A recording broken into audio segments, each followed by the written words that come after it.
नमस्कार, स्वागत है आपका वीकेंड स्पेशल आवाज़ अड्डा में, जिसमें हम चर्चा करते हैं मार्केट के बारे में। पूरे हफ्ते में क्या हुआ और इस हफ्ते के क्यूज़ लेते हुए आगे की स्ट्रेटजी हमारी क्या होनी चाहिए। तो पिछला हफ्ता काफ़ी इंटरेस्टिंग था भारत और दुनिया के दूसरे बाज़ारों के लिए। बहुत ही इंटरेस्टिंग मार्केट था। मार्केट न्यू हाइस की तरफ बढ़ रहे हैं, लगातार उस तरफ उनकी मार्च चल रही है। छोटे बड़े सभी शेयर उसमें पार्टिसिपेट कर रहे हैं। इंडिया के साथ साथ यूएस में भी लगभग वही स्थिति बनी है, जबकि क्यूज़ में कोई खास परिवर्तन नहीं हुआ है। सारी समस्याएं अभी वैसी की वैसी हैं। या तो बाजार इस उम्मीद में चल रहा है कि वो प्रॉब्लम सॉल्व हो गई हैं, या उसको ऐसा लगता है कि इन प्रॉब्लम्स को इतना ज़्यादा वैल्यू देने की ज़रूरत नहीं है, क्योंकि यूएस में भी आप देखें या इंडिया में भी देखें कोई खास चेंज नहीं। हाँ, इंडिया के संदर्भ में आप ये ज़रूर कह सकते हैं कि यहाँ पे इकोनॉमिक इंडिकेटर्स कंफर्ट जोन में है। इन्फ्लेशन नीचे आ गया है, क्रेडिट पॉलिसी आई, मॉनेटरी पॉलिसी में रेट पॉज कर दिए गए और एक अच्छी पिक्चर दिख रही है हमें ग्रोथ के लिहाज से, क्योंकि जीडीपी के नंबर्स बहुत ही अच्छे इंप्रूव होकर आए थे। ऐसे में हम सब की अप्रोच क्या होनी चाहिए, मार्केट को हम कैसे अप्रोच करें, इस हाई के मार्केट में क्या रणनीति हमारी होनी चाहिए। एक तो हम इस पर बातचीत करेंगे, आज हमारा एक बड़ा टॉपिक ही होगा। दूसरा टॉपिक ये होगा कि हम अगर देखें तो सेक्टोरली तो बहुत सारे ऐसे सेक्टर्स हैं जो हाई बना रहे हैं। बिल्कुल आप कैपिटल गुड्स देखिए, बैंक देखिए, एफएमसीजी देखिए, ज़बरदस्त सब में तेज़ी है। तो अगर हम सेक्टोरली कोई चीज़ देखना चाहें या किसी स्टॉक की तरफ देखना चाहें तो कहाँ देखें? सब तो भाग चुके हैं, तो वहाँ पे कहाँ हमारे लिए क्या अपॉर्चुनिटीज़ बनती हैं। और एक तीसरा टॉपिक है जो हमारा सुदीप जी से खास चर्चा होने वाली है कि आईईएक्स का शेयर क्यों इतना गिरा, क्यों इतना पिटा, उसके पीछे क्या खबर थी, उस पर बातचीत करेंगे सुदीप जी से, जो आज हमारे मेहमान हैं। सुदीप बंदोपाध्याय जी मार्केट एक्सपर्ट हैं, साथ ही राहुल अरोड़ा निर्मल बंग इंस्टीट्यूशनल इक्विटीज़ के सीईओ और अनुराग सिंह अमेरिका से जुड़े एनसिट कैपिटल के फाउंडर एंड पार्टनर। आप सबका सर बहुत बहुत स्वागत है। एक एक टॉपिक लेते हैं। पहले तो ये न्यू हाई की तरफ जो बाजार गया है, ये क्यों गया है सुदीप जी? क्यों गया ये बाजार में? ऐसा क्या बदल गया कि बाजार एकदम न्यू हाइस की तरफ बढ़ता था? और भारत नहीं, अमेरिका में भी, वहां पर भी वही हालत थे। देखिए, जो मुझे लगता है कि ग्लोबली इन्वेस्टर्स रिस्क अवर्स बीच में थोड़ा हो गए थे। फिर जैसे जैसे यूएस में ऐसा माहौल बन गया है कि यूएस फेड शायद और इंटरेस्ट रेट ज्यादा नहीं बढ़ाएगा, पॉज आएगा, या ज्यादा से ज्यादा और एक बार शायद 25 बेसिस पॉइंट रेट बढ़ सकता है। तो एक लेवल पे इन्वेस्टर्स का ये कंफर्ट दिख रहा है कि we are at the end of the hiking cycle. तो जो भी होना था, जो भी इंटरेस्ट रेट हाइक होना था, वो शायद ओवर और may be maximum 25 basis point और होगा। तो वहां से इन्वेस्टर कंफर्ट ड्रॉ कर रहे हैं कि इसके बाद द रेट रिडक्शन का प्रोसेस चालू होगा इकोनॉमी को सपोर्ट करने के लिए। और दूसरी बात, एक अजीब सा पैराडॉक्स है, पर दूसरी बात यह भी है कि यूएस में जैसा रिसेशन या जैसा क्राइसिस का माहौल उम्मीद किया जा रहा था, वो हुआ नहीं। अभी भी यूएस इकोनॉमी लगभग ठीक ठाक चल रहा है, क्राइसिस का माहौल नहीं है, जॉब के जो आंकड़े आ रहे हैं वो अच्छे आ रहे हैं। तो ये सारे देखते हुए एक इन अ डिफरेंट वे इन्वेस्टर्स का एक कंफर्ट भी आ रहा है कि इकोनॉमी का हालत भी शायद बहुत बुरा नहीं होगा। और जो लैंडिंग की बात होती है, हार्ड लैंडिंग के बजाय सॉफ्ट लैंडिंग होगा इस फेज में भी, और ये इन्वेस्टर्स को एक्साइट कर रहा है। इसी के कारण यूएस में इंडेक्स बहुत अच्छा चल रहा है, मार्केट में अच्छा खासा ट्रैक्शन है, और साथ में ग्लोबली अदर मार्केट्स में भी जैसे इंडिया में भी अच्छा ट्रैक्शन है। नाउ यूएस के मार्केट के बारे में और एक चीज मैं कहना चाहूंगा। हालांकि इंडेक्स में बहुत अच्छा परफॉर्मेंस देखने को मिला, पर अगर उसको थोड़ा ग्रैनुलर डिटेल में देखें तो शायद ये साफ दिखेगा कि वाइल जो 5-6 जो टेक अनटेक रिलेटेड स्टॉक्स है, वहां पे बहुत अच्छा परफॉर्मेंस हुआ है और वही इंडेक्स को खींच के ले गया यूएस पे। बाकी जो इकोनॉमी फेसिंग स्टॉक्स है, वहां पे इतना कुछ अच्छा प्रदर्शन नहीं रहा। हाँ, बहुत ज्यादा खराब भी प्रदर्शन नहीं हुआ, 1-2% ही अपवर्ड मूवमेंट हुआ है वहां पे। जो ओवरऑल इंडेक्स का स्थिति है, इंडेक्स इतना अच्छा दिख रहा है, इसका कारण वो टॉप 5-6 जो काउंटर्स है, आप जो टेक स्टॉक्स है, दिग्गज टेक स्टॉक है, उन्हीं का परफॉर्मेंस।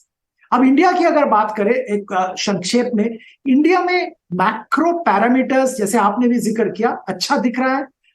इंडिया में कॉर्पोरेट परफॉर्मेंस जो लास्ट क्वार्टर के हैं वो भी एक्सपेक्टेशन से बाय एंड लार्ज बेटर ही आए हैं, और उम्मीद अभी भी ये है कि मॉनसून भी शायद ठीक ठाक हो जाएगा। अगर ये सारे संकेत एक साथ रख दिया जाए तो लगता है कि इंडियन इकोनॉमी भी अच्छा चलना चाहिए अगला 1-2 साल। डेफिनेटली उसके आगे भी शायद चलेगा, पर अगला 1-2 साल के लिए इकोनॉमी अच्छा लग रहा है। और रूरल डिमांड में जो प्रॉब्लम था वो भी थोड़ा दूर होते हुए दिख रहा है, क्योंकि जो इनिशियल ट्रेंड है रूरल डिमांड का वो भी पॉजिटिव आ रहा है इस क्वार्टर में। तो ओवरऑल माहौल पॉजिटिव है, इसीलिए मार्केट ऊपर जा रहा है। हाँ, एक ऊपर लेवल पे थोड़ा बहुत प्रॉफिट बुकिंग देखने को मिल रहा है, but I would say that is par for the course. Sudeep sir, एक बड़ी इंटरेस्टिंग चीज हुई है अमेरिका में पिछले दिनों। वो 7 स्टॉक हैं जो S&P को और नैस्डैक को खींच रहे थे, बाकी 493 -1 का रिटर्न दे रहे थे। लेकिन अब पिछले 2-3 दिनों में आप देखिए तो मिड कैप ने पार्टिसिपेट करना शुरू कर दिया है। रसल ने 2-3 बार बीट किया S&P को, और डाउ वाले कंपोनेंट भी अब चलने लगे हैं। तो मतलब ना, खरबूजे देख के खरबूजे का रंग बढ़ रहा है, वहाँ भी रैली शुरू हो गई दूसरे वाले स्टॉक्स में भी क्या? जी नीरज जी, मेरे लिए क्वेश्चन है? जी जी, आप ही के लिए।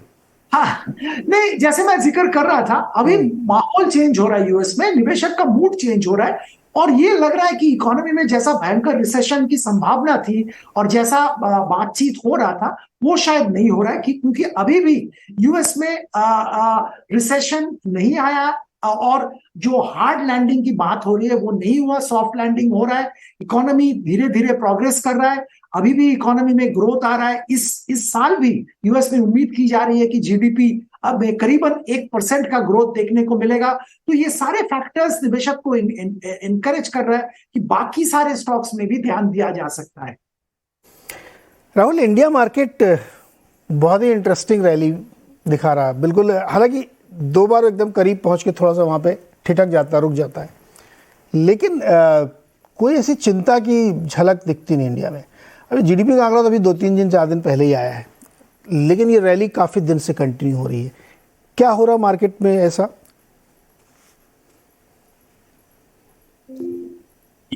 ये मेरे लिए है नीरज जी? जी जी राहुल, आपके लिए।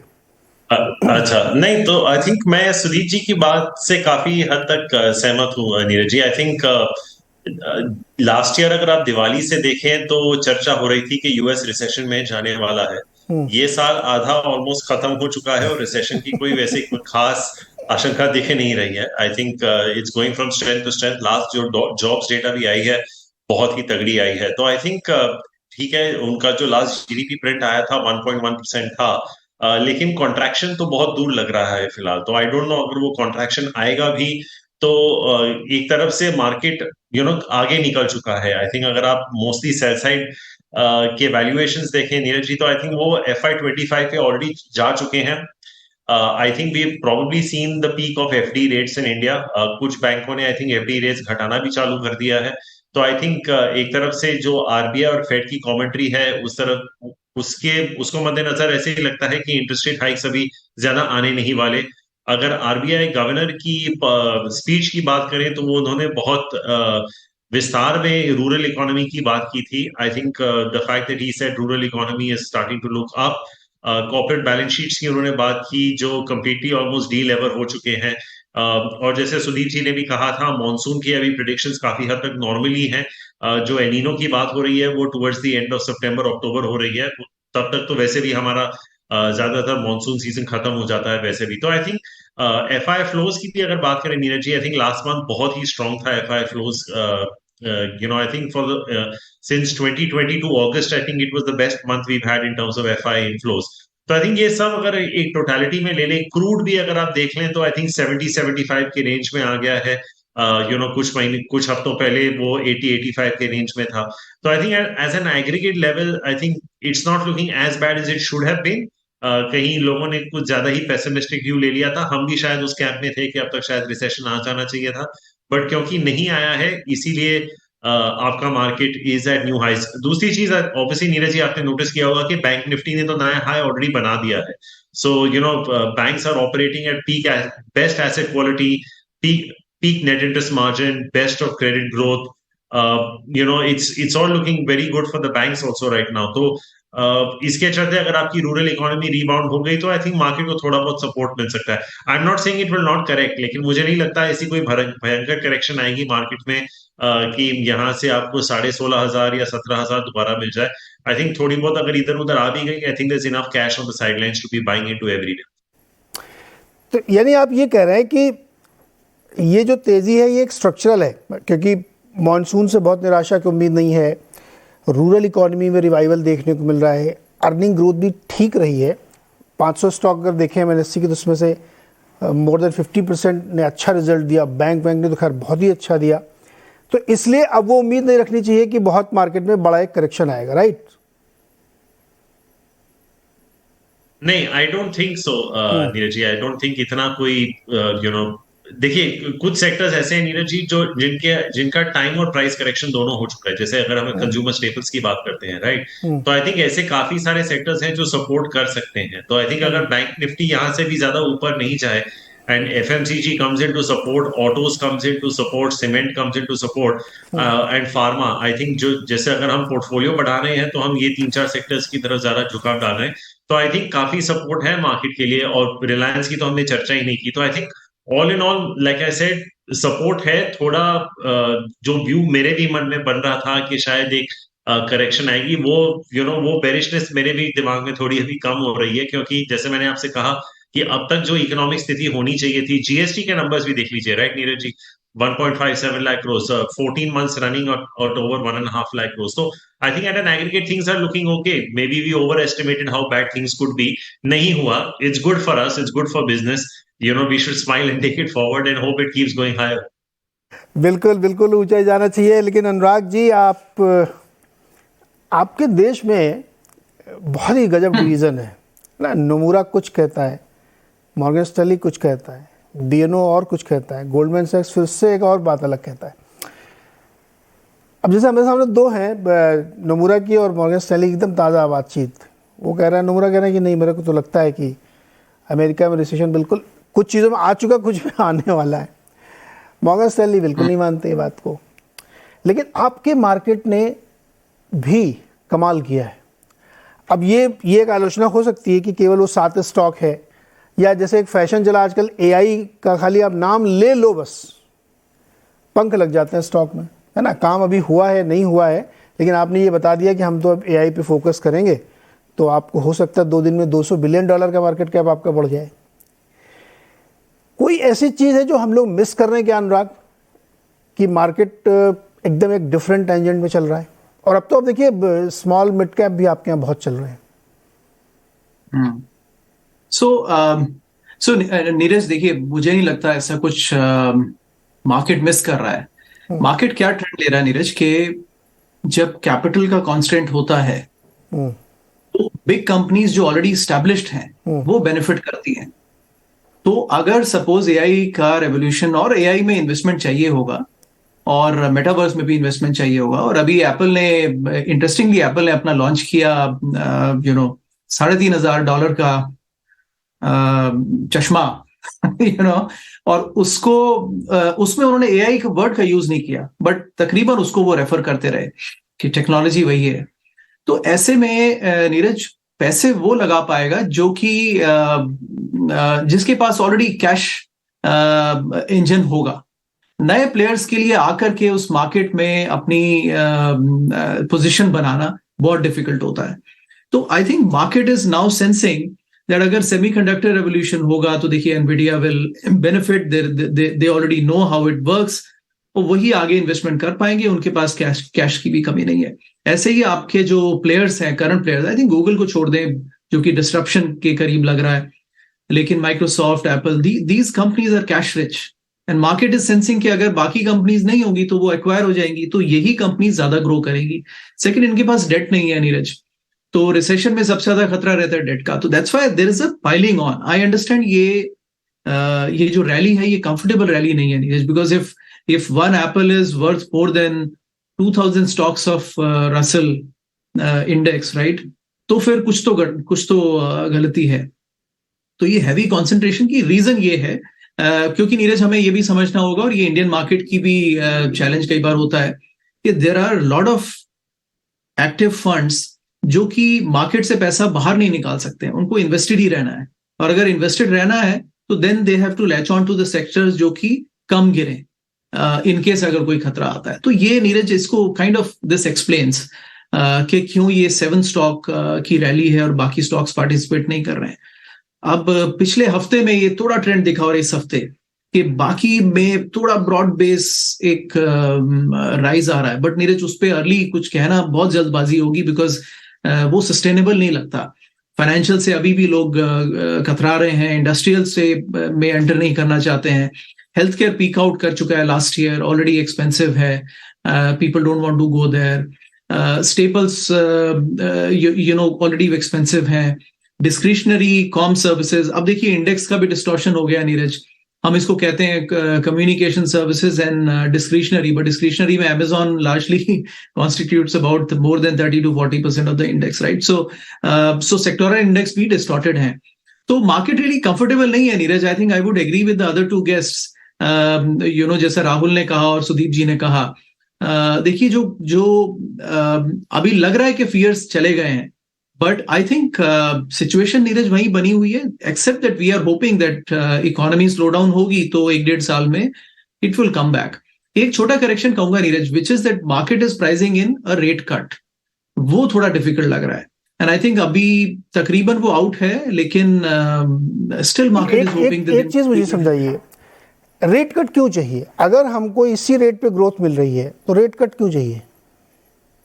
नहीं नीरज, वो ये तो बहुत ही जरूरी एलिमेंट है, बिकॉज 5% रेट पर तो नीरज यूएस इकोनॉमी नहीं चल सकती है, और फिर तो इमिनेंट है that there will be a massive slow down. तो रेट कट का एक वो टर्न सिग्नल जरूर मार्केट को देखना है फॉर द नेक्स्ट लेग। तब तक मार्केट नर्वस है नीरज, और you know everybody is uncomfortable, right? बहुत लोगों ने ये रैली मिस की है, because how can you be only in the 7 stocks, और उसमें से टेस्ला और एनवीडिया तो एकदम वैल्यूएशंस को डिफाई करते हैं, राइट? आई अंडरस्टैंड कुछ अदर्स में कुछ वैल्यूएशन डिस्कंफर्ट नहीं था, लेकिन ये 2 स्टॉक्स तो बिल्कुल ही अलग यू नो यूनिवर्स में चल रहे हैं। तो रेट कट जरूर चाहिए नीरज, बिकॉज देखिए ये economy consistently is thriving on rate cuts right from not now, right from 1982 Neeraj.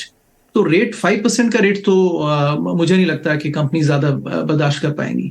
हाँ, लेकिन मुझे लगता है कैलेंडर ईयर 2023 जो आपके यहाँ फाइनेंशियल ईयर होता है, उसमें तो मुझे नहीं लगता कि अब कोई इंतजार कर रहा हूँ, सबको लगता है कि अब नेक्स्ट ईयर ही कटेगा, पॉज हो जाए, यही बहुत है। चलिए, ये तो हो गया मार्केट एनालिसिस, और बहुत सारी चीज़ें सॉल्व हुई हैं या नहीं, जैसे डेट सीलिंग पता नहीं सॉल्व हो गई कि नहीं हो गई है, $1 ट्रिलियन के शॉर्ट टर्म बॉन्ड आने वाले हैं, जॉब मार्केट अभी भी बहुत स्ट्रांग है, बावजूद इसके कि जो वीकली नंबर आया वो बहुत बढ़ के आया था अनएम्प्लॉयमेंट का, स्टिल मार्केट में बहुत ही स्ट्रेंथ है। दूसरा मेरा जो सवाल है आज का कि अप्रोच क्या होना चाहिए मार्केट में, उस सवाल पे आने से पहले राहुल, सुदीप और अनुराग जी, मैं कुछ चीज़ें आपके सामने रखना चाहता हूँ। जैसे आप म्यूचुअल फंड का डेटा देखिए, जो एकदम ताज़ा डेटा है, वो ये कहता है कि इक्विटीज़ की तरफ लोगों का रुझान थोड़ा कम हुआ है। एसआईपी बरकरार नहीं, उससे थोड़ी ज़्यादा हो गई है, लेकिन इक्विटी फंड की तरफ कम गया है। और उसके भी अंदर और आप ग्रेनुलर एनालिसिस करिए तो स्मॉल कैप की तरफ लोग बहुत जा रहे हैं। जो हमने अभी अपनी इस रैली में देखा राहुल, कि स्मॉल कैप इंडेक्स जो है उसने क्या गजब रैली दिखाई है, 16% की इस फाइनेंशियल ईयर में, 1 अप्रैल से टिल डेट। मिड कैप 13% चल चुका है, जबकि निफ्टी और सेंसेक्स अभी 6-7% चले हैं। शायद ये वजह वहाँ पे होगी।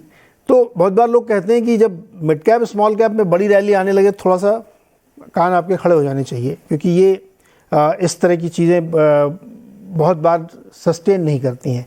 तो यही मेरा सवाल है आज का, कि जब इस तरीके के मार्केट आपको सिग्नल देने लगे, म्यूचुअल फंड में थोड़े नंबर उस तरह से डिस्टॉर्ट ना है कि लार्ज कैप के बजाय लोग मिड कैप स्मॉल कैप में ज़्यादा फंड पैसे लगाने लगे, तो हमारा अप्रोच क्या होना चाहिए? हाइस के आसपास खड़ा मार्केट और बड़ी तेज़ी दिख रही है, सब कुछ हंकी डोरी, कुछ कहीं चिंता नहीं। सुदीप जी, अप्रोच क्या होना चाहिए आज?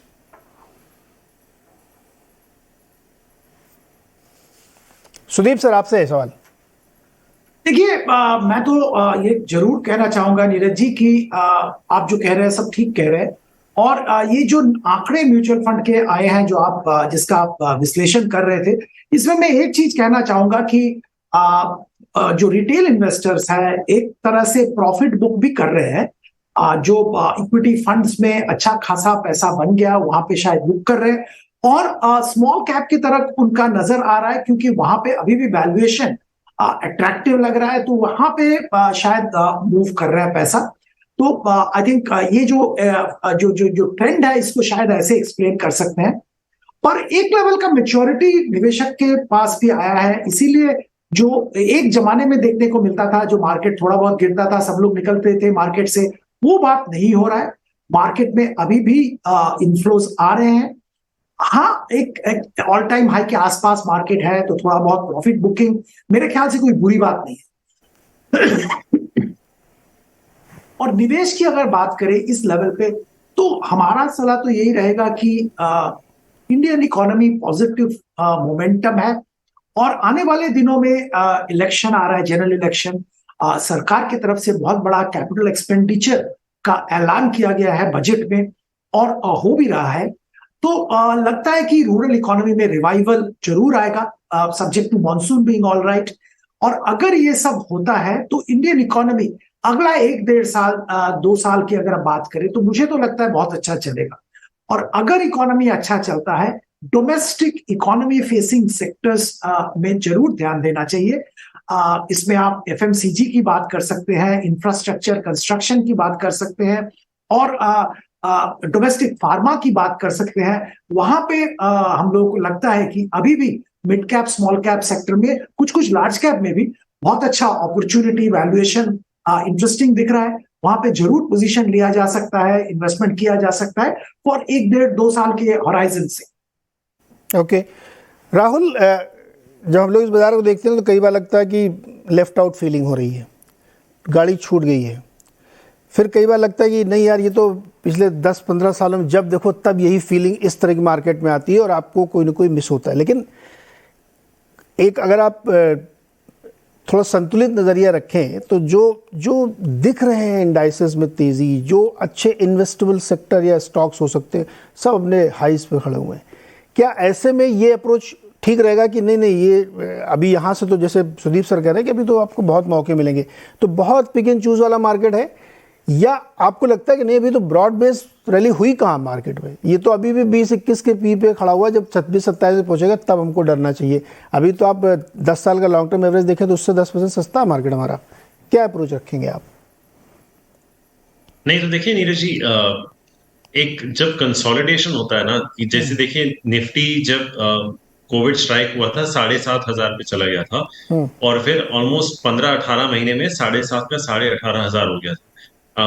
आई थिंक पिछले 2-2.5 साल इसने ब्रॉड रेंज 16,700-800 से लेके 18,700-800 के बीच में 2 साल इसमें हेडलाइन इंडेक्स ने कंसोलिडेट किया। आपका पॉइंट बहुत वैलिड है कि स्टॉक्स काफी इधर उधर हो चुके हैं, पोर्टफोलियो टर्न्स भी काफी हद तक हो चुके हैं। लेकिन एक चीज होती है Neeraj ji, if it breaks out on either side, तो then I don't see it breaking out by a small margin. तो obviously अभी the lower end of the range looks very far away, लेकिन just for academic purposes एक assume करके चलते हैं कि next week Nifty एक न्यू हाई को टच कर लेता है, तो आई थिंक अगर वो आ जाए तो मुझे नहीं लगता कि वो वहां पे रुकेगा। Then I think you will end up seeing 20,000 on the Nifty before you know it, because you may get another 10% very quickly. तो एक बहुत फ्रस्ट्रेटिंग सा रेंज बन गया है मार्केट का। जैसे अंग्रेजी में वो जो गाना है ना, इट्स लाइक होटल कैलिफोर्निया, आप चेक इन कर रहे हैं लेकिन आपको चेकआउट नहीं मिल रहा। तो आई थिंक एक तरफ से जब मुझे यहाँ पे निवेशक को एंटर करने में दिक्कत हो रही है बोलने के लिए, but if you are already invested I don't think there is any reason to sell, right. ऐसी कोई डेटा पॉइंट अभी आज की डेट में इस शो पे जब हम चर्चा कर रहे हैं, ऐसा कोई डेटा पॉइंट हमारे लाइन ऑफ साइट में नहीं है जो मैं कहूंगा कि अगर आपका पैसा बन गया है तो आप बेच लीजिए, आप फिक्स डिपॉजिट्स में चले जाइए या कहीं और चले जाइए। क्योंकि जैसे हमने चर्चा की थी नीरज जी लास्ट टाइम भी, आई थिंक कुछ महीने पहले आपके शो पे, कि fix deposits were becoming an interesting asset class about 8-10 months और ईयर बैक, जब इंटरेस्ट रेट हाइक का साइकिल हो रहा था। अभी क्योंकि जैसे मैं आपको कह रहा था कि market has move to FY25 earnings, तो वो एक रेट कट का अजम्पशन लेके चल रहे हैं। और ये जो मैं रेट कट की बात कर रहा हूँ, ये एक रेट कट तो है नहीं, ये जब सिलसिला शुरू होगा तो काफी सारे रेट कट्स होंगे। तो जैसे मैंने अभी आपसे कहा था कि हमारी जो रशिया की जो ऑयल प्रोक्योरमेंट है वो काफी हाई है।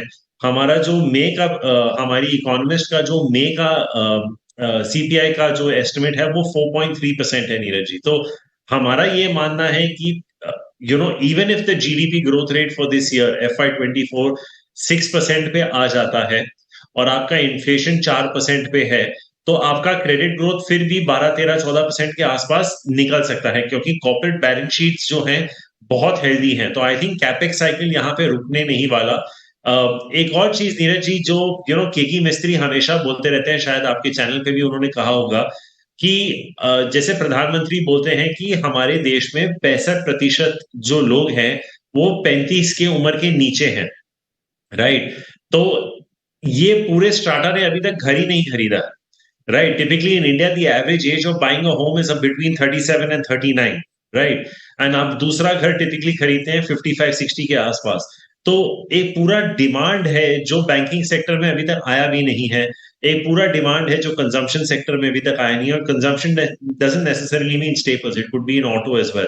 तो I think the way to look at it Neeraj ji is have a slightly longer view when you are looking at an index at 18,700 और 18,800। आप 6 महीने का व्यू लेके नहीं चल सकते, राइट। Okay. अगर आप वो बड़ा व्यू ले लें तो मुझे लगता है कि you will still be in the money 2 years, 4 years, 5 years out down the line. There will be periods where your stocks may oscillate a little bit short term में, but मुझे आज भी लगता है कि अगर आप थोड़ा लंबा व्यू लेके चलें, you are going to head into a better liquidity situation, you are going to head into an interest rate benefit situation, and the GDP growth seems to be okay. बहुत इंटरेस्टिंग डेटा मैं आपके सामने रखता हूँ, फिर मैं अपना devil advocate वाला रोल रखूंगा।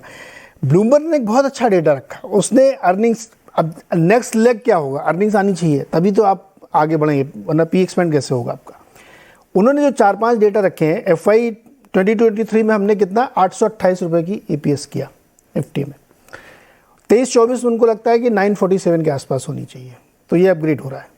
फिर 24-25 में 1100 का वो दे रहे हैं EPS, और 25-26 में 1150 का। तो अगर हम इस साल का ही लें कि करंट फाइनेंशियल ईयर में अगर हम 940-45 के आसपास लेके आते हैं, तो निफ्टी का रफ टारगेट बैठता है 20,890। तो 20,890 का टारगेट तो वो FY 24 यानी 31 मार्च 2024 में ही दे रहे हैं।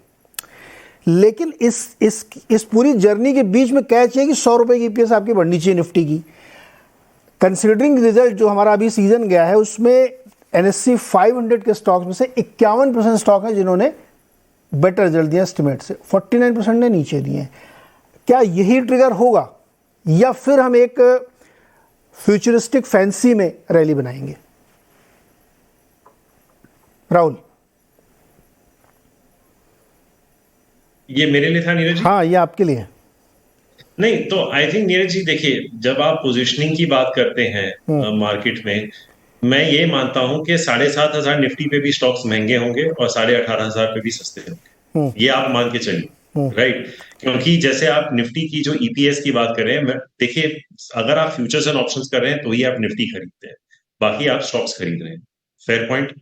तो हमें ये देखना है कि यहां से अर्निंग्स ग्रोथ, ये जो आपने आंकड़े दिए, ये कौन दे सकता है आपको, राइट।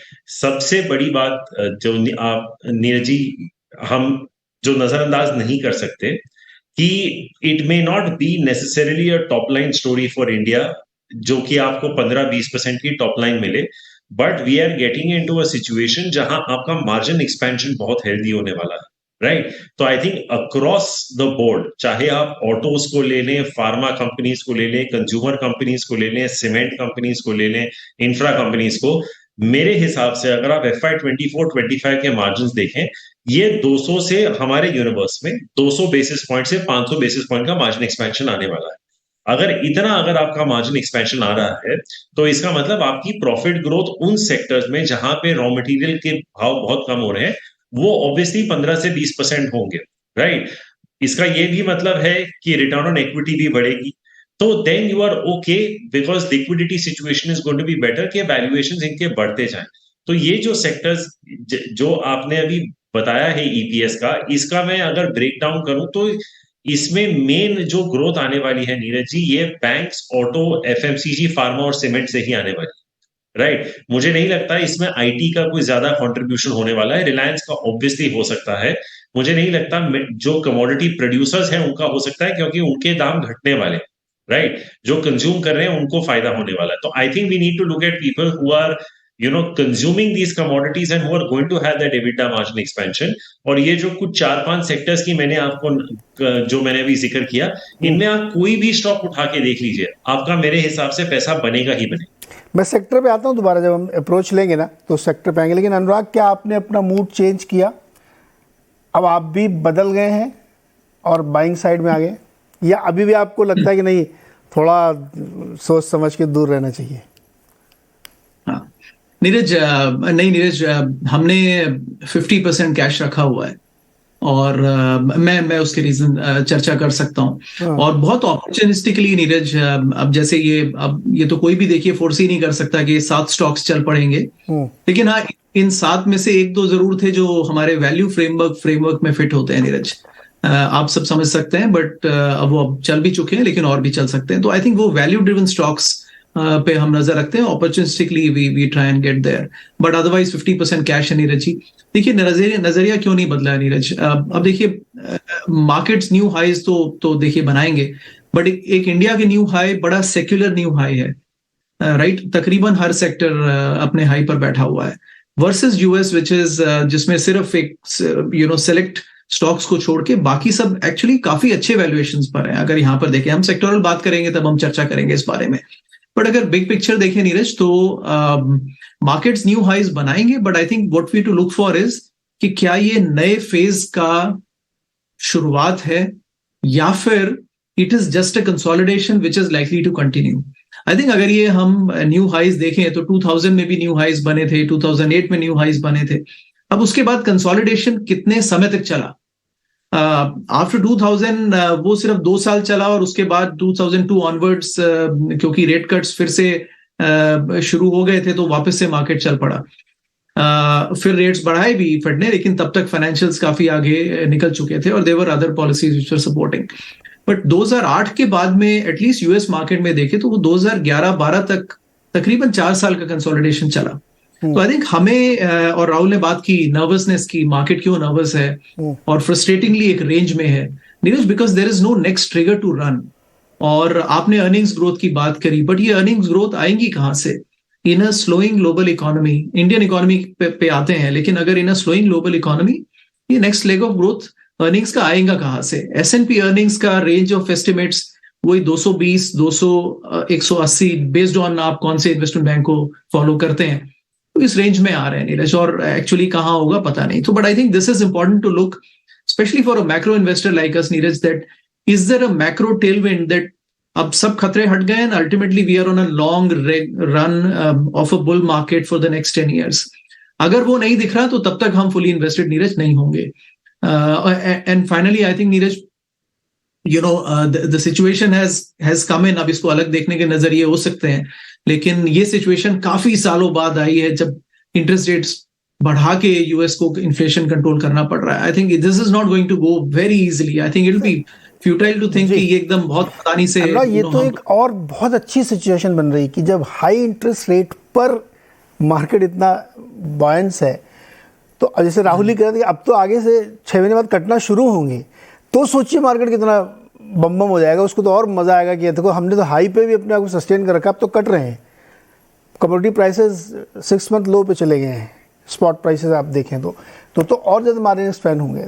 तो मार्केट के लिए आगे समझ बहुत अच्छा आ रहा है, ऐसा लगता है मेरे को कि मार्केट इस बात को शायद डिस्काउंट कर रहा होगा कि क्यों छोड़ना अपनी पोजीशन, जब 6 महीने बाद रेट काटनी है उनको तो और ज़्यादा तेज़ी बनेगी। एक छोटा सा ब्रेक लेता हूँ मैं सर यहाँ पे। ब्रेक से वापस आएंगे तो सीधे सेक्टर्स की बात करेंगे और इंडिया स्पेसिफिक की जो रैली आई है अभी, उनमें जो टॉप इन्वेस्टेबल सेक्टर्स हैं वहाँ रैली आ चुकी है। लेकिन राहुल ने एक बहुत इंटरेस्टिंग बात कही, उस सेक्टर में कुछ भी खरीद लो आप, मैं वो थोड़ा सा पड़ताल करने की कोशिश करूँगा। छोटे से ब्रेक के बाद वापस आते हैं तुरंत। स्वागत है एक बार फिर से आपका। और आज चर्चा हो रही है मार्केट हाई के करीब है तो अप्रोच क्या होना चाहिए, और अगर आप ये मन बना रहे हो, अब ये कन्विंस हो गए हैं कि मार्केट में एक बड़ी तेज़ी यहाँ से आगे बनने जा रही है और बन रही है, तो आपको कहाँ निवेश करना चाहिए या किन सेक्टर्स की तरफ देखना चाहिए। मैं कुछ नंबर्स रखता हूँ, उसके बाद चर्चा शुरू करते हैं। बैंक तो आप देख ही रहे हैं, लाइफ हाई बना चुका है वो। ऑटो इंडेक्स जो बहुत धीरे धीरे चल रहा था, उसने 31 मार्च से टिल डेट 20% का गेन कर लिया है। कैपिटल गुड्स में आइए 14% की तेज़ी है। एफएमसीजी में 11%, ये मैं इंडेक्स लेवल पे आपको बता रहा हूँ। मेटल भी 10% चल चुका है। तो जब इस तरह की तेज़ी बन रही है, जिसमें सिर्फ एक आईटी है जो बेचारा भी 1% नेगेटिव है और उसमें तो काफ़ी पिटाई हो रही है, तो जो टॉप के सारे स्टॉक्स हैं या जो हैं उनमें तो अच्छी तेज़ी बन चुकी है। एफएमसीजी तो इसमें मेरा और राहुल का एग्रीमेंट था, मैं भी जनवरी से बहुत बुलिश था कि एफएमसीजी तो चलना ही चलना है, क्योंकि प्राइसिंग पावर उनके पास होती है, इन्फ्लेशन तो छोड़ दीजिए आप। सुदीप सर, ये सारे अच्छे वाले सेक्टर तो भाग चुके हैं अभी, अब क्या इसमें भी और ढूंढना पॉसिबल है या कुछ और आइडिया रखेंगे आप? नहीं जी, बिल्कुल ढूंढना पॉसिबल है। और भी 2-4 सेक्टर में जरूर बताना चाहूंगा। डोमेस्टिक फार्मा, इसमें भी बहुत अच्छा ट्रैक्शन हम लोगों को लग रहा है और उस पर जरूर ध्यान देना चाहिए। आपने स्पेसिफिकली सीमेंट का बात नहीं किया, और पर उसमें राहुल जी ने बताया था सीमेंट का बात, and I completely agree with जो आर्गुमेंट राहुल ने बताया था। सीमेंट में आप किसी भी स्टॉक ले लो और आप 2 साल का टाइम होराइजन ले लो, आपको बहुत अच्छा फायदा मिलेगा।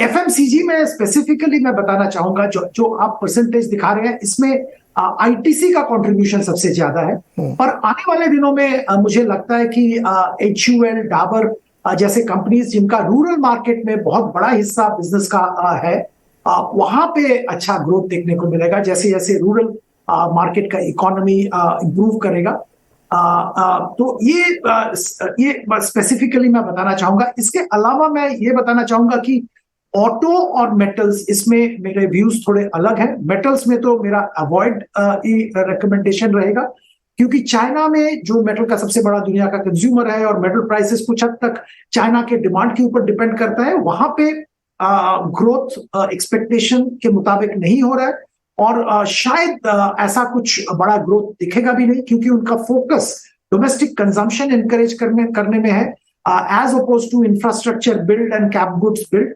सो शायद मेटल्स में बहुत बड़ा रैली चाइना में देखने को नहीं मिलेगा और इंडियन मेटल्स भी दबाव में रहेंगे, यही मुझे लगता है। ऑटो सेक्टर ओवरऑल में मेरा व्यू है कि ऑटो एंसिलरीज पे फोकस करना चाहिए। ऑटो में दिक्कत यह है कि ईवी को लेके बहुत एक्साइटमेंट है। मैं डिनाई नहीं करता हूं कि EV is the way forward, पर कौन सा कंपनी ईवी में विन करेगा, कौन सा कंपनी लैगार्ड रहेगा, ये बताना बहुत मुश्किल है। ये मेरे ख्याल से कोई एक्सपर्ट दुनिया में बता नहीं पाएगा कि कौन सा कंपनी ईवी में लीडर बनेगा, कौन सा कंपनी परफॉर्म नहीं कर पाएगा। तो यहाँ पे बेट करना थोड़ा डिफिकल्ट लग रहा है और अवॉइडेबल लग रहा है। अगर किसी चीज में बेट करना है ऑटो में, एंसिलरी में बेट किया जा सकता है, क्योंकि वहां पे बहुत अच्छा सेकुलर ग्रोथ देखने को मिलेगा, क्योंकि उनके लिए ईवी इंडस्ट्री को सप्लाई करना मुश्किल नहीं है। बहुत सारे एंसिलरी कंपनीज ऐसे हैं जो कि ऑलरेडी कर रहे हैं, ग्लोबल ओएमसी के साथ लिंक्ड है, और ट्वीक करना भी उनके लिए प्रोडक्शन लाइन इतनी बड़ी बात नहीं है, जो कि ट्रेडिशनल इंजन मैन्युफैक्चरर्स के लिए, ऑटो कंपनीज के लिए है। सीमेंट कंसेंसस भाई, राहुल जी आपने कहा था सीमेंट में कुछ भी खरीद लें।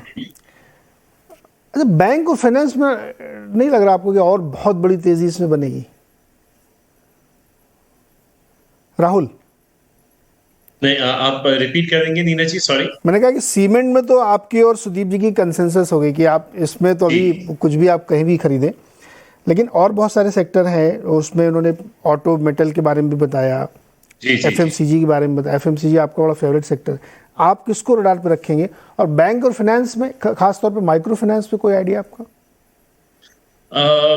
माइक्रो फाइनेंस पे आई थिंक नीरज जी अगर खेलें तो there are ways to play it. I think एक तरफ से आप इंडसइंड बैंक को भी खेल सकते हैं, क्योंकि उन्होंने भारत फाइनेंशियल को अक्वायर कर लिया था। You can play through Equitas, क्योंकि वहां पे एक मर्जर भी हो गया था। तो I think there are ways to play it. Bandhan is also probably a way to play it. So I think ऐसे कुछ नाम हैं एनबीएफसीज में जहां पे और माइक्रो फाइनेंस में जहां पे हम खेल सकते हैं।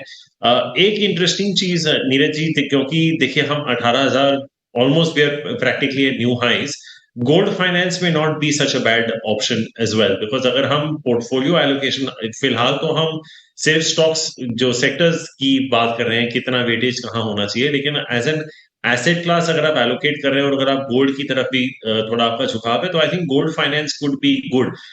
एसबीआई के प्रेजेंटेशन में भी उन्होंने काफी समय गोल्ड फाइनेंस पे दिया हुआ है, तो you can look to play it either through a very large bank that's doing well, और you can look to play through Muthoot और मनप्पुरम। मैंने कुछ समय पहले आपसे हाउसिंग डिमांड की बारे में बात की थी। आई थिंक वहां पे you can look it playing it through names like Canfin Homes, and जो सीवी फाइनेंसिंग है, सारे जो ऑटो कंपनीज हैं, अशोक लेलैंड वगैरह, सब कह रहे हैं कि ये जो सीवी साइकिल है अगले 2-3 साल चलेगी। तो मुझे लगता है नेम्स लाइक चोला, एमएनएम फाइनेंस, सुंदरम फाइनेंस, तो ये जो नॉन बैंकिंग फाइनेंशियल कंपनीज और एसएमईज और जो माइक्रो फाइनेंस कंपनीज हैं, इनमें भी आई थिंक अभी काफी वैल्यूएशन कंफर्ट है, क्योंकि काफी हद तक चल चुके हैं। आप सुदीप जी से पूछ रहे थे कि सब कुछ इतना चल चुका है, वैल्यू कहाँ है, लेकिन कभी कभी क्या होता है नीरज जी कि आप इतने डिप्रेस्ड बेस पे चल रहे हैं कि चल जाने के बाद भी उसमें थोड़ा बहुत जूस रहता है। और जैसे सुदीप जी आईटीसी की बात कर रहे थे, आईटीसी पिछले 1 साल में डबल हो गया, लेकिन अभी भी उसके वैल्यूएशंस अगर आप बाकी सेक्टर से कंपेयर करें तो it will be coming to you at almost 30-40% discount. तो ऐसा नहीं है कि just because stock has done well it can't continue to do well. मेरे को लगता है कि जो आपने जिक्र किया एनबीएफसीज और माइक्रो फाइनेंस का, इनमें अभी बहुत जूस बाकी है, और I think these stocks and this particular sector or this part of the banking and financial services industry can easily look at compounding at 20%. लेकिन आपका जो फेवरेट है एफएमसीजी, उसमें तो ज़्यादातर कंपनियां, मतलब आप आईटीसी को चलिए अलग कर दीजिए, ज़्यादातर कंपनियां उसमें खूब बढ़िया रिटर्न दे चुकी हैं या दे रही हैं, इंडेक्स भी अपने हाइज पे चल रहा है। उसकी जो मिड कैप कंपनीज है उसमें थोड़ा सा डर लगता है, क्योंकि उनका इतना मार्केट डोमिनेंस नहीं होता। क्या अप्रोच होना चाहिए उस पर? नहीं तो I think Neeraj ji, if you are playing consumer, अगर आप मिड कैप्स में जा रहे हैं तो then you would be looking at names like Godrej, Marico, Dabur. वहां पे अगर वो स्टॉक्स खेलने ही हैं तो मेरा काउंटर होगा why not Britannia, Hindustan Lever, ITC. We don't have to buy those names, right? I think Emami has had its challenges. I think product concentration बहुत है, promoter pledges बहुत है। मैरिको का एक ही है कि there is one product, one raw material which is a very very important raw material for them. So you know, ये कुछ कंपनियां ऐसे हैं जो इतने डाइवर्सिफाइड नहीं होंगे जितने इनके लार्जर पीयर्स हैं। गोदरेज को अगर हम देख लें, I think they operate in almost 12 countries Neeraj ji. तो हर एक कंट्री की एक अपनी चैलेंज होगी, क्रॉस करेंसी इश्यूज होंगे, हर एक कंट्री में अपना एक इन्फ्लेशन इशू होगा। उससे बेटर यही है कि आप फ्रंटलाइन कंज्यूमर स्टॉक्स खरीद लें कंज्यूमर स्टेपल्स में। लेकिन अगर आपको कंज्यूमर मिड कैप में जाना ही है तो मैं अभी भी कहूंगा कंज्यूमर डिस्क्रिशनरी ले लीजिए। हालांकि वैल्यूएशंस कंफर्टेबल नहीं है, लेकिन मुझे लगता है कि अगले 1 साल तक ग्रोथ आता रहेगा, चाहे वो क्यूएसआर हो, चाहे वो होटल्स हो, क्योंकि अभी भी जिस तरह की स्पेंडिंग हम भारत में देख रहे हैं, और अभी रिसेंटली जो समर की छुट्टियां खत्म हुई हैं, जो हमने कंपनियों से बात की है, it's been quite amazing to hear the feedback from companies when they talk about occupancy rates या airfares वगैरह। तो आई थिंक अगर आपको मिड कैप्स में जाना ही है कंज्यूमर में, तो मैं as opposed to consumer staples, मेरा झुकाव थोड़ा कंज्यूमर डिस्क्रिशनरी की तरफ हो। एक बहुत इंटरेस्टिंग है राहुल जी और आप सभी लोग, मार्केट इतना हंग्री है और इतना ज़्यादा उसमें एपिटाइट है कि आप देखिए वंडरला जैसा स्टॉक डबल हो चुका है, जबकि वो सिर्फ 3 शहरों में अभी अपने उनके अम्यूज़मेंट पार्क्स हैं। लेकिन इतनी डिमांड है कि कहीं से भी कुछ भी आदमी को अच्छी वैल्यूएबल चीज़ दिखती तो वो एकदम कूद के उसको लेता है। बट एनीवे, कोई रिकमेंडेशंस नहीं यहाँ पे, ये हमारे जितने भी गेस्ट लोग नाम ले रहे हैं स्टॉक के, आप खुद भी उनको पढ़िएगा और किसी और से भी एडवाइस लीजिएगा, ये सिर्फ इसलिए क्योंकि आपको समझ में आए। अनुराग जी, आप भारत में बैंकिंग सेक्टर में बहुत बुलिश रहते हैं, आप कहते हैं कि जब इधर कुछ लेना है तो फिर बैंक और यही सब लेना है, कुछ और पसंद नहीं आता क्या आपको? जोमेटो भी नहीं पसंद आ रहा? इतना बढ़िया चल चुका है, देखिए क्या तेजी बन रही है उसमें। अच्छा नीरज, इसमें मैं थोड़ा समय लूंगा। आई थिंक देखिए कंपेयर करते हैं, बट देखिए ये लिमिटेशन हर उस इन्वेस्टर की है जो कि इंडिया के बाहर बैठा है और बहुत माइक्रो नजर नहीं रखता इंडियन मार्केट में। तो वी स्टिक टू सेक्टर्स जहां पर बहुत ऑर्गेनाइज्ड हैं, गवर्नमेंट का प्ले नहीं है और कंज्यूमर को डायरेक्टली फेस करते हैं। वो सेक्टर्स कौन से होते हैं? आपके बैंकिंग होता है, टेक्नोलॉजी आईटी सर्विसेज होता है जो कि एक्सपोर्ट ड्रिवन है, राइट, उसको एनालाइज किया जा सकता है, coupling to US earnings. And then third is आपका डिस्क्रिशनरी, जहां पर कंज्यूमर को डायरेक्टली सेल होता है, उसमें ऑटोज हो गया, even cement we can call it, FMCG is a part of it. ये सेक्टर नीरज एक व्यू, थोड़ा सा नजरिया देखिए, अगर मैं भी वही बात कह दूं तो I am not saying just because of being contrarian, but Neeraj मेरा व्यू थोड़ा डिफरेंट है। ये बात जो जिसको लग रहा है कि सब सेक्टर बहुत चल चुके हैं, वाकई में सही है। कुछ ये इंडियन कॉन्स्टेंट इकोनॉमी जो है हमेशा सप्लाई कॉन्स्टेंट रहती है। I mean right from Bajaj scooter के लिए वेटिंग टू मारुति के लिए ब्लैक में खरीदना से लेकर के स्टॉक्स में भी मुझे लगता है कि हमारे यहाँ स्टॉक्स कम है और मनी उनको ज्यादा चेज कर रहा है। तो कहीं ना कहीं उस कांस्टेंट में हम हर चीज का प्राइस बढ़ा देते हैं और वो मेरे फ्रेमवर्क में नीरज बैठता नहीं है। तो बैंक सब बहुत महंगे हो गए Neeraj.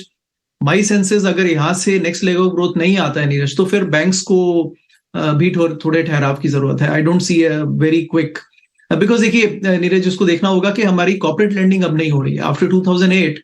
I see the numbers by Morgan Stanley would say corporate lending is 57% of the GDP, which is very low now. It has to go up, but it is very low because there are reasons why the lending went up, and then people had bad experiences resulting into bad debts, right? तो अब वो वापस से वो दोबारा हाथ जलाने के लिए कोई बैंक तैयार नहीं है नीरज। तो ऐसे ही कुछ इश्यूज है नीरज। तो but ultimately, by the way let me also say this Neeraj, जैसे बजाज स्कूटर और मारुति भी अच्छा किए, मार्केट्स भी बहुत गिरेगा नहीं, क्योंकि एक लिक्विडिटी सपोर्ट है जो उसको रोक रहा है, बट महंगा है। Sector to sector banking compare करते हैं नीरज, देखिए अब मेरी डायकोटोमी आप समझ सकते हैं कि मुश्किल होता है उसको फिट करना। यूएस में सिर्फ 4 बैंक्स को छोड़ करके, जो कि टू बिग टू फेल है, बाकी सारे बैंक्स नीरज बहुत सस्ते हैं। हमने पोजीशंस बनाई है, we believe US can't sustain only on 4 banks, so बाकी बैंक्स में भी इंप्लाइड गारंटी है। 1 साल 2 साल में कब चलते हैं पता नहीं, पर जब चलेंगे डबल या ट्रिपल हो जाएंगे। वहां पोजीशंस बनती है। Indian banks very expensive, they can only play on 15% of growth in the economy, lending growth अगर वो आती है तो उस पर नजर रखें। बट यहाँ पे बेचने की जरूरत नहीं है, लेकिन खरीदने की भी बहुत जल्दबाजी करने की जरूरत नहीं है, स्पेशली जब मार्केट में 7% आपको फिक्स में रिटर्न मिल रहा है। कंज्यूमर सेक्टर्स नीरज कंपेयर करें, इंडिया में they are very expensive, US में they are very very cheap, because impending recession जो कभी आता नहीं है और आ नहीं रहा है, उसकी वजह से आप सारे सेक्टर्स देख लीजिए, आप अमेजोन को छोड़ करके बाकी सारा कंज्यूमर डिस्क्रिशनरी नीरज बहुत ही सस्ते वैल्यूएशंस पर है। हमने पोजीशंस बनाए हैं, 1 साल 2 साल बैठेंगे, that's our style. Ultimately Neeraj what works for every investor is they have to stick to their style. अगर आप अपना स्टाइल चेंज करेंगे ना फिर गलती हो जाएगी। तो आप अपना स्टाइल रखिए, आप 2-3 साल में आप रिटर्न बनाते जाएंगे। Don't try and change your style. Third is technology measures Neeraj. यहाँ पर यूएस में मैंने आपको बताया कुछ वैल्यू प्लेस हैं, वहां पर पोजीशंस हमने बनाए हैं। इंडिया में अगर देखें तो आई थिंक ये सही समय है। आपकी ये जो बिग टेक्नोलॉजी सर्विसेज कंपनीज है नीरज, जिस समय ये डाउन टर्न में हो तभी उनमें पोजीशंस बनाएं। 40 के मल्टीपल्स पर जब आ जाए तब तो बेचने का समय होता है। हमने तब बताया था कि बेचना चाहिए। आई थिंक वो कॉल भी सही रही है, और now is the time they can start buying, right, because बाकी सारा मार्केट बहुत महंगा है।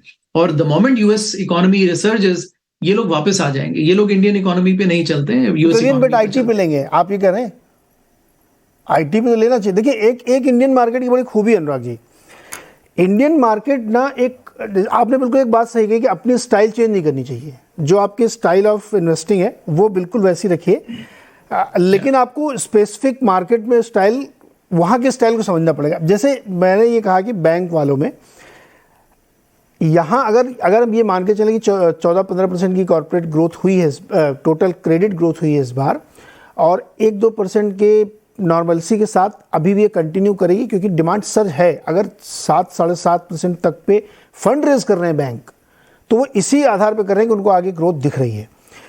तो यहाँ पे माइक्रो फाइनेंस में या स्मॉल फाइनेंस बैंक में, बड़े बैंकों में ग्रोथ आएगी, वो कॉर्पोरेट से आए या सिर्फ कंज्यूमर लोन से आए, वो एक डिफरेंट इशू हो सकता है।